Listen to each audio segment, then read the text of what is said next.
The German Jagdpanther was a very powerful tank destroyer.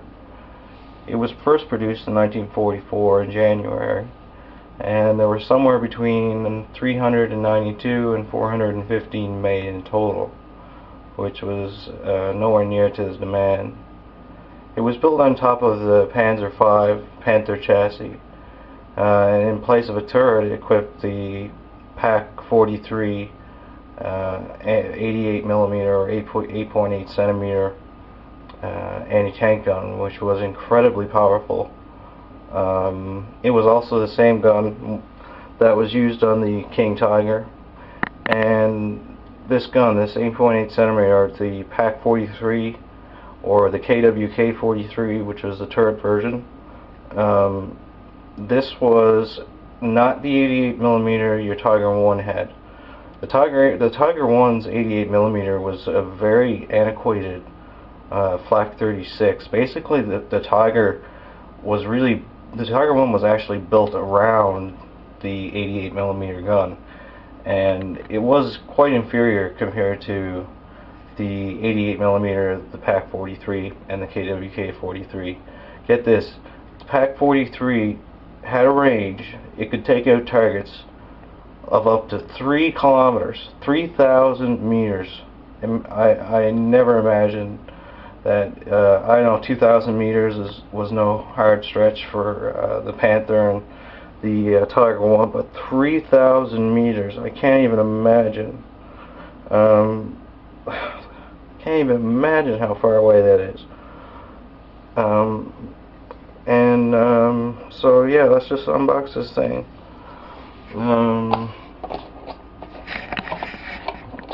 Got a new job today.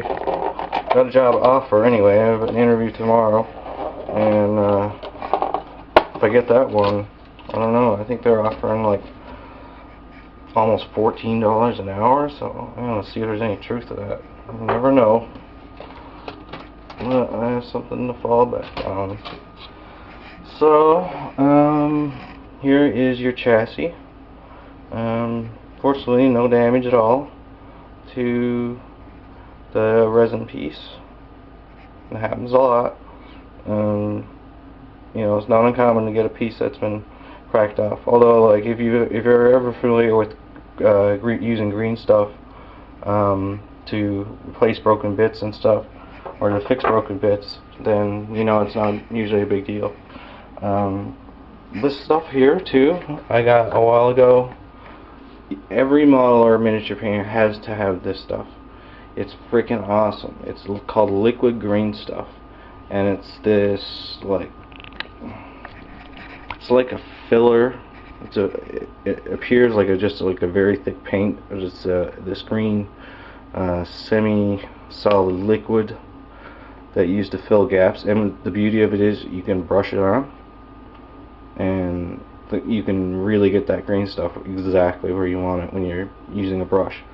So pick that stuff up. I mean, it's only $3.50, $4 absolute maximum for that, and yeah, totally worth it. Pick it up. I freaking hate working with green stuff, like the regular stuff. It is so tacky. Look at this. I mean, I didn't stick it to that. It just after a little while, it just like melts on top of it. I really don't like using, at least this stuff anyway, this Games Workshop stuff. I don't know what the other stuff is like at the hardware store. This stuff is a pain in the ass to work with. Almost as bad as the Winsor & Newton toxic poison. Anyway, let's not get too far off track. So yeah, here we go. We got the Panther chassis. Panther chassis, bit off topic, but the Panther tank was considered a medium tank, although I don't know, it's pretty heavy for a medium tank at 45-50 tons. Anyway, it's a debate for another day.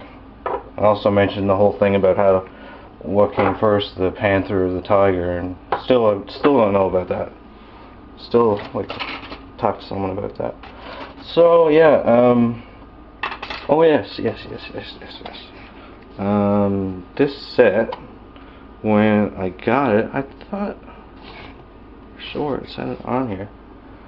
Anyway, yeah, like when I got this, it said that there was new plastic parts in it.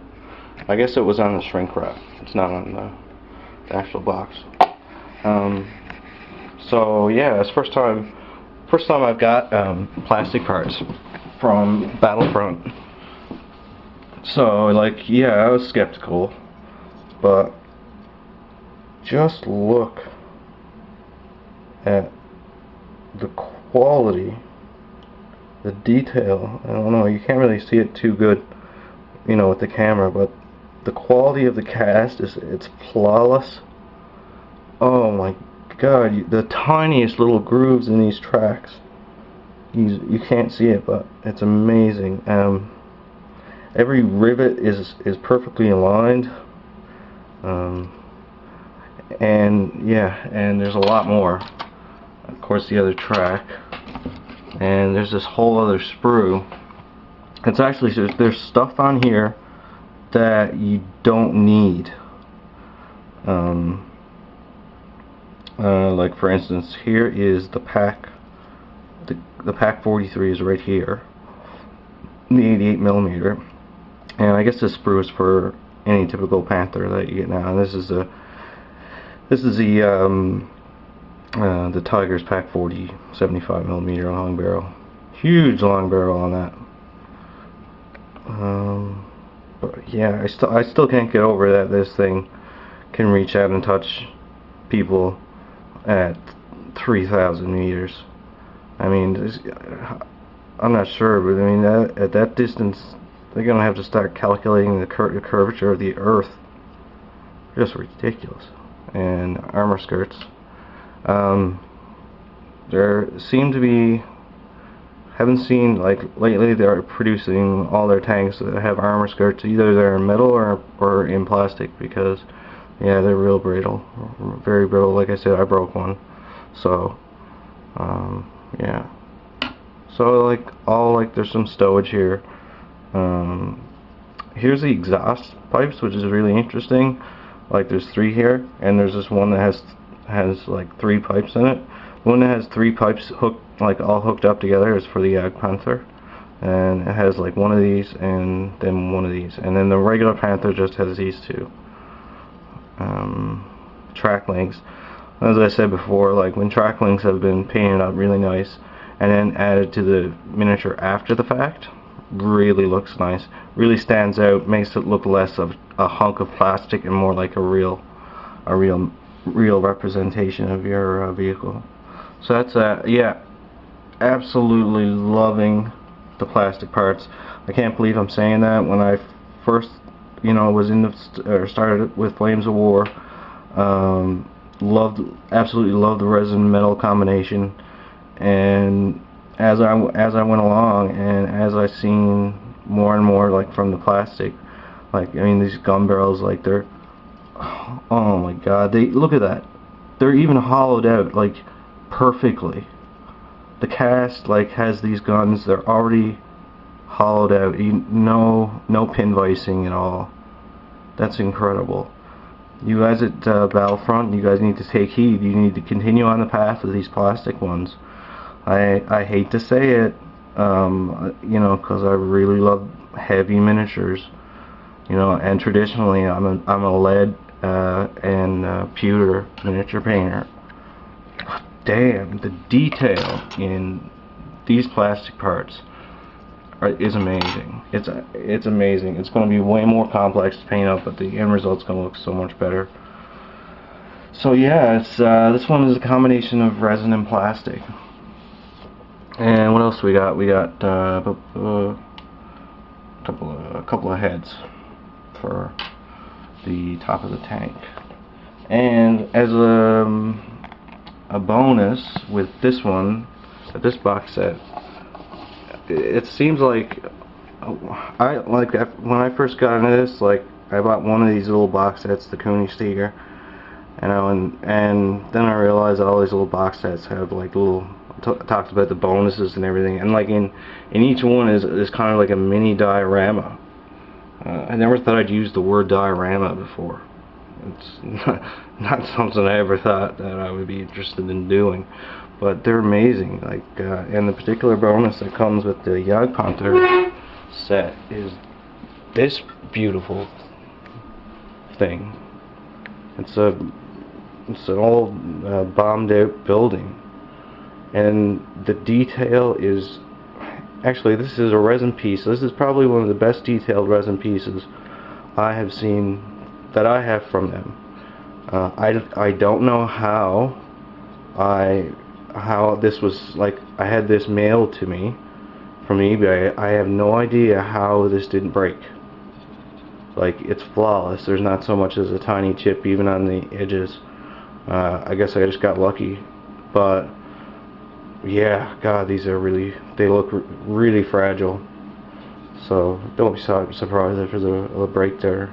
Of course, too, if you really don't want to fix like the piece, if you break one, or if it's already broken, you don't necessarily have to fix it. If you want, you can just call Battlefront, and they'll send you a new piece. And another thing is that they only work with UPS, and I'm figuring a lot of people are going to be, well, yeah, well, some people anyway are going to be from the States that are going to use they have to get replacement parts. It's probably going to take like 2 days, because I mean, I live in Canada, in Newfoundland, and I get my replacements from the US, and they get here in like a week, which is remarkable. So, like, yeah, when you order replacement parts, don't be surprised if you get them like 2 or 3 days later.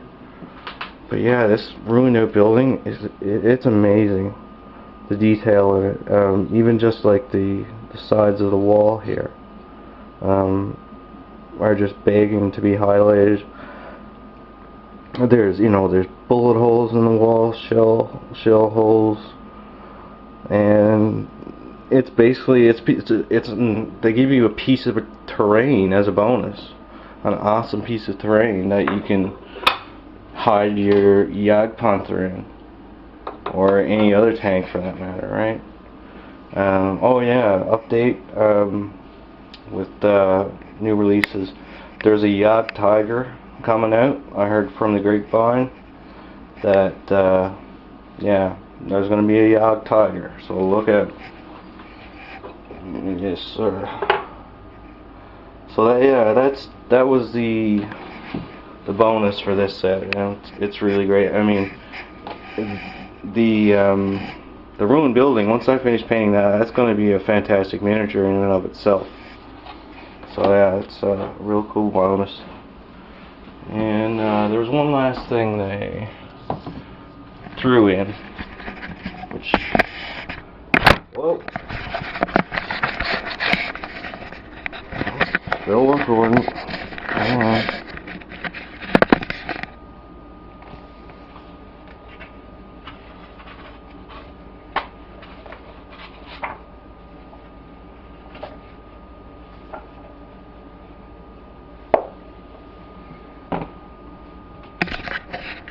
This is the last thing they had.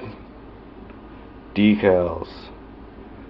The ever elusive decals that you just don't ever see in small box sets. It comes with 4 German crosses, which is enough for 2 tanks if you're really careful. And you can't see them, but there are numbers, just clear numbers with white border. I don't have any of those, I don't believe. So yeah, they'll come in handy for some project down the road. But yeah, you actually get, and word to the wise, if you're gonna buy this box set, make a point to get the new one with the plastic parts, because obviously they weren't happy with the previous one. They wanted to change it, so yeah. And I think that that this decal sheet, this may have been an add-in after the fact, so I think in order to guarantee you getting this free decal sheet, it'd be a good idea to get the newest one with the plastic parts. Plus the plastic parts are just, you gotta see them for yourself. That even like just the tracks are amazing. So What else can we say about the Tiger? Or no, sorry, the Jagdpanther. One other thing, the original name, the first name that they were going to give it, believe it or not, it was called the 8.8 centimeter Pak 43 Auf Panzerjäger-Panther. Oh, let me try that again. Well, it's like I said, it's the 8.8 centimeter Pak 43 Auf Panzerjäger-Panther. That was the original name. But I was reading somewhere that Hitler, when the Jagdpanther was ready in January 1944, they displayed it before Hitler, and Hitler said that the 8.8 centimeter Panzerjäger Panther is just ridiculous, and he actually named he actually gave it the name Jagdpanther, and of course subsequently the Jagdtiger. So yeah, if it wasn't for bloody Hitler, it'd have a stupid name. Okay, so that's another 15 minutes of your time chewed up. Let's see what's on the old computer, see if there's anything interesting on the old Flames of War website.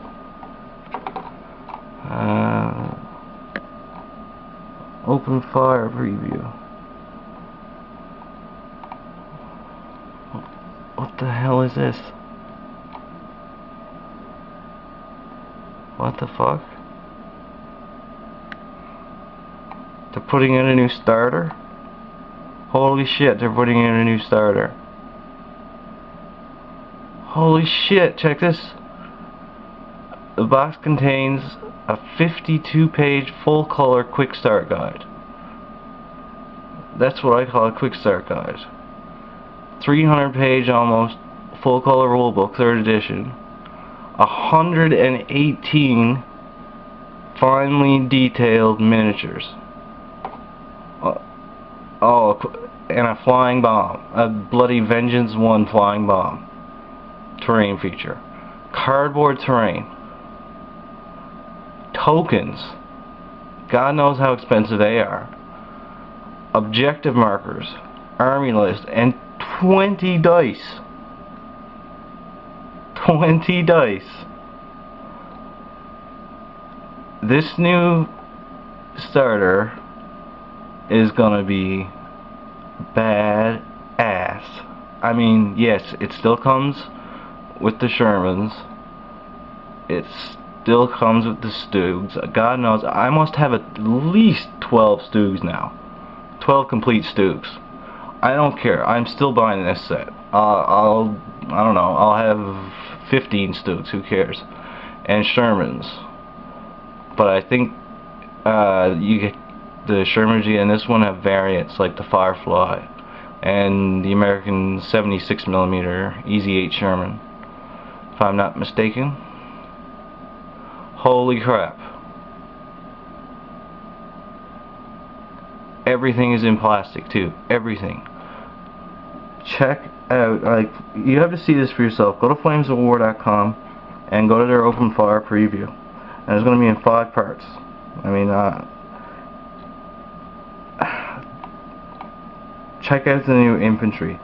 The set comes with like 70 or 8. No, it comes with like over 100 infantry. That's unbelievable. I mean, this thing is going to be freaking epic.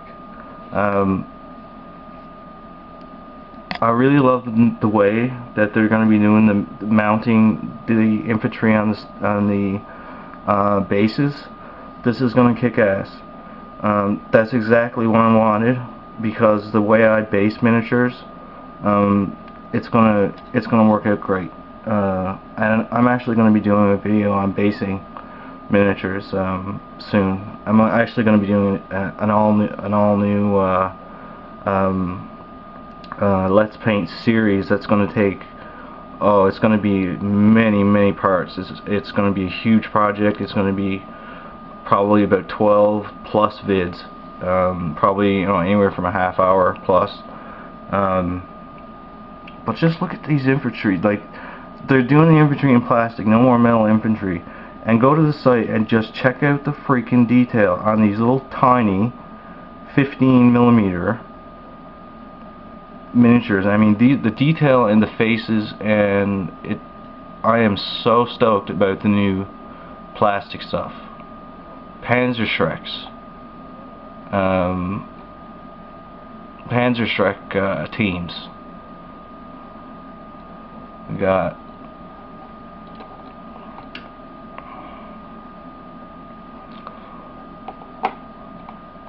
so yeah, that's part one.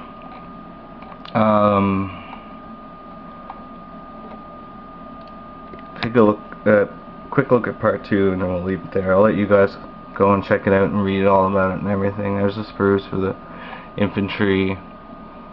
Check out all 5 parts though. Like part 5 talks about like the 2D terrain that's gonna come with it.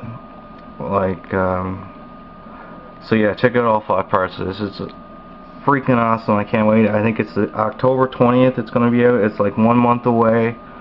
And the best part about this set, the absolute best part, I'm not 100% sure. Like, I've heard from all of my sources that it's going to be 40 pounds, which is going to work out to be about $60 US. I really hope it's only going to be like $60 US for this this is going to be like the biggest miniature game starter set, I think.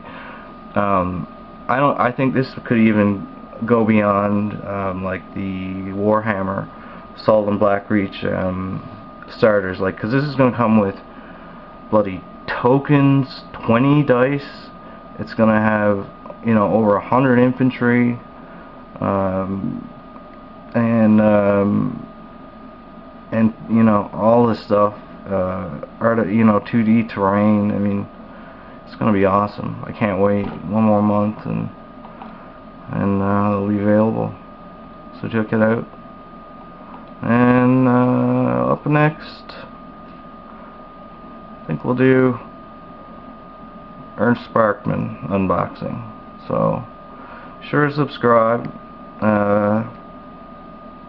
Thanks for all the great comments, and the Ernst Bachmann box set is coming up next.